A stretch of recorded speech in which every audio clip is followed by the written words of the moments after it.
All right, let's talk about the Buffalo Sabres.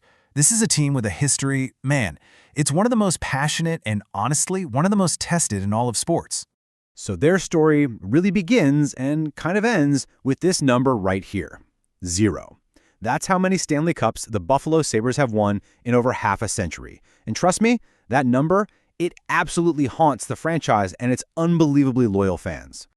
So you got to ask, right? How is it possible that one of the NHL's oldest teams, a team that's had legendary players and these unforgettable moments, how have they never won the whole thing? To really get it, to understand this roller coaster of brilliant highs and just crushing lows, we have to go all the way back to the start. Okay, let's get into it. The Sabres came into the NHL back in 1970, and get this, their entire future, the whole foundation of the franchise, came down to a literal spin of a wheel. No joke.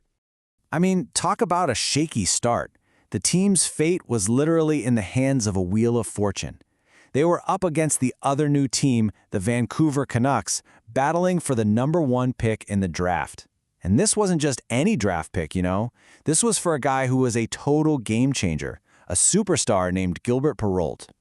And this is where the story gets kind of wild, like something out of a movie. The league president, Clarence Campbell, spins the wheel. And at first he thinks it landed on Vancouver's number.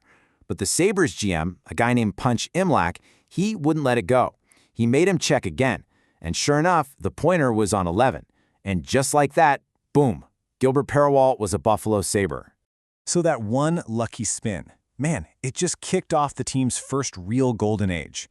We're talking about an era that was defined by one of the most iconic, most electrifying forward lines in the entire history of the sport. So Perreault was joined by Rick Martin and Rene Robert, and together they formed the French Connection. These guys were just so ridiculously skilled, so dominant, and the city absolutely loved them. So much so that they actually built a bronze statue of them right outside the arena. I mean, they're the ones who really put Buffalo hockey on the map. And it didn't take long. By 1975, that dominance got them all the way to their first Stanley Cup Final. But this series is famous for maybe one of the weirdest games ever played, the fog game. It was so hot, and the arena had no air conditioning, so this thick fog just rolled onto the ice. You could barely see. And to top it off, a player literally killed a bat with his stick during the game. It was insane. But even with all that craziness, their run for the cup ended in a 4-2 series loss. All right, let's fast forward a couple of decades. The Sabres entered their next great era, and this one was led by a goalie who didn't just play the position, he completely redefined it. He basically carried the team on his back.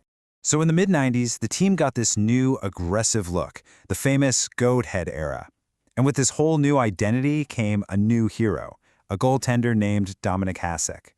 This guy was so ridiculously good, so unorthodox, that everyone just called him the Dominator.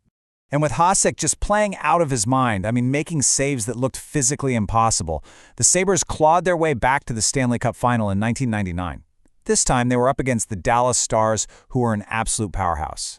Now, to get what happens next, you have to understand this one really controversial rule they had back then. It was called the skate in the crease rule, and it was pretty simple. Your skate, as an offensive player, could not be in the goalie's blue paint before the puck was. If it was, the goal didn't count. Simple as that. Just keep that in the back of your mind.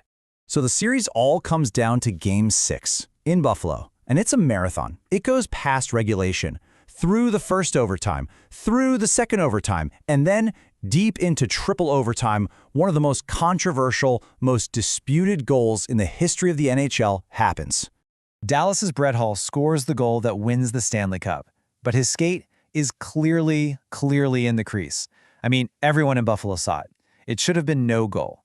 But the NHL officials kind of invented this weird interpretation on the spot, saying he had possession the whole time, so the goal counted. And just like that, Buffalo's dream was over. Crushing heartbreak, and a controversy that, honestly, people still argue about to this day. Okay, so after an NHL lockout kind of reset the whole league, the Sabres came back in the mid-2000s, and they were just a force of nature. A high-flying, super fast, dominant offensive team. They were so much fun to watch. This team was seriously incredible. After the lockout, the league cracked down on hooking and holding, which opened up the ice, and it was perfect for a Sabres roster that was just built for speed and skill. In the 2006-07 season, they were the best team in the entire league. They won the President's Trophy, they had co-captains Daniel Briere and Chris Drury, they just looked unstoppable. But And you might see a pattern here. They felt just short again, losing in the Eastern Conference Finals. But you can't deny how big this team was at the time. I mean, they were chosen to host the very first NHL Winter Classic in 2008, a huge outdoor game at the Bills Stadium. This was a massive, league-defining event, and Buffalo was right there in the middle of it all. But after that peak, after all that success, the franchise went into what has been its most difficult and probably most painful chapter yet. The years since their last playoff game back in 2011, they've just been marked by this constant, dizzying turnover. It's been a revolving door of coaches and GMs. And that just creates total instability, you know? You can't build a winning culture, you can't develop your young players when the leadership and the plan just keeps changing every other year. And all of that leads us to this number, 14. As in 14 straight seasons missing the playoffs. The Buffalo Sabres now hold the record for the longest playoff drought in NHL history. Think about that. An entire generation of fans has grown up never having seen their team in a playoff game. And this whole long, tough rebuilding period has really been defined by these high draft picks who were supposed to be the saviors. It became this painful cycle, right? You draft a huge talent like Jack Eichel, who brings all this hope, but ultimately he can't break the curse, and it ends with a messy breakup with the team. And really, that's the story of the Sabres in a nutshell.